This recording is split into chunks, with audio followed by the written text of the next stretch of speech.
Are these very tough problems now being solved with NIRSAL? That's the question. Yes, yes. I mean, if they are not being solved, we won't be in the partnership. I mean, you want burden bearers. I mean, we want to play in that sector. That sector is key to the Nigerian economy, right? So we want to play in that sector. When it comes to diversification of government revenue, agric is key, right? You know, government revenue, oil and gas, constituting almost 80%, 85%, 90%. Agric is meant to start to contribute to government revenue.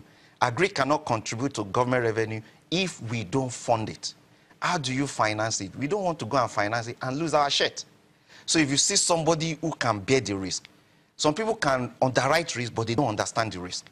Some people can, that's the difference between insuring it and actually what NIRSAL is doing. I can buy an agric insurance, but the person that is providing the insurance, does he understand the risk? And can he ensure that the risk will not crystallize? Because my own take is I don't want the risk to crystallize.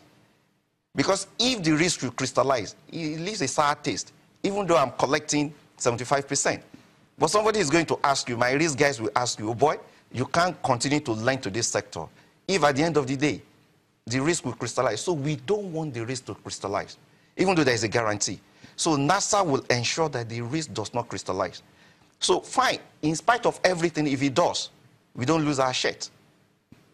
Because 75%, depending on which sector that we are playing, 75% of those risks that will crystallize can be repaid to us. So let's talk about some facts and figures. At what rate will this money be going out? Where will they be going? Who is getting the first, who's going to be a curtain raiser for this money? You have inflation, you have interest rate. I'm sure you factor all this into. At what rate will this be going out? I will tell you, look, it's normal, competitive rate, because at the end of the day, you want to make sure that, look, it's sustainable. Give us some figure. 13%, 15%. Below NPR, above NPR, +2, +3? Normally banks, we are meant to lend NPR plus something. So you can always, edge your margin. Whether it's NPR +1, +2, +3, +4, you can. But the important thing is that because that sector, the entity, is already de-risked, the risk premium that you charge over NPR is already brought down. So that's number one.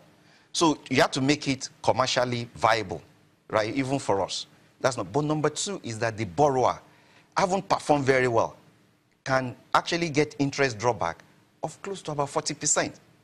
So imagine somebody borrowing, let's say for instance, somebody borrowing at 18 and is performing very well. I'm just using as an example. He can draw back, haven't performed very well, 40% of that 18, which is significant. Right. Apart from the fact that all the monitoring, all the assistance that entity will enjoy, all those things are free of charge, and they'll be provided by NIRSAL. Ordinarily, those costs will have been borne by the borrower. But because NIRSAL had already underwritten that facility, NIRSAL will like that facility to succeed and to perform.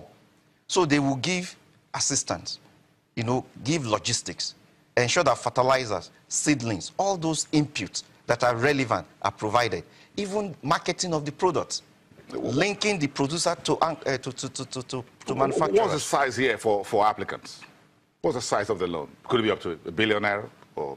What we have done is to do 10 billion cap in the first instance as the first phase, depending on the customer. I mean, it could be as low as 1 million, 2 million. It could be as high as, 1 billion.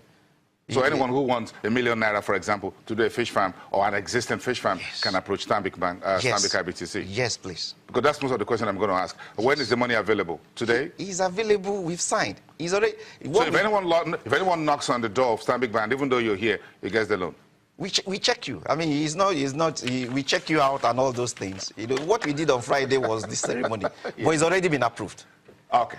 All right. So the money is available? It's available.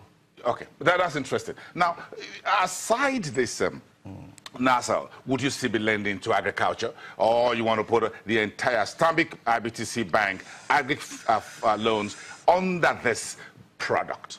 That's a valid question. Look, and that's why we are testing NIRSAL with 10 billion. You see, if NIRSAL gives us the comfort that we are looking for, it will be very tough for us to say that we want to continue to stay outside of NIRSAL, to continue to lend. Because you are going, it's like, I mean, apologies. It's like you taking, when you know that you can minimize your risk? Why do you want to take more risk? You understand? So one of the things we've done, we've tried as much as possible to align our own risk acceptance criteria to that of NIRSAL when it comes to, agribusiness, funding agribusiness or financing agribusiness. And by doing that, we believe that there should be a convergence, right, between our own eligibility criteria and that of NIRSAL. So if you pass that of NIRSAL, you should pass our own. If you pass our own test, you pass that of NIRSAL. So it's to make sure that that collaboration works. And we want to use it as a model. And the other thing is to say that, look, even giving, the stake of Standard Bank in STanbic IBTC, we can link so many of the players in that sector to, the second largest economy in Africa, South Africa. Given what China is doing and the largest bank in the world, ICBC, being a 20% stakeholder in Standard Bank, we can also link any of the players, any of the people we are funding, we can link them to China. I can see where you're going. Yes. You're going global. Yes. You got to pay for that. Oh, thank you very much.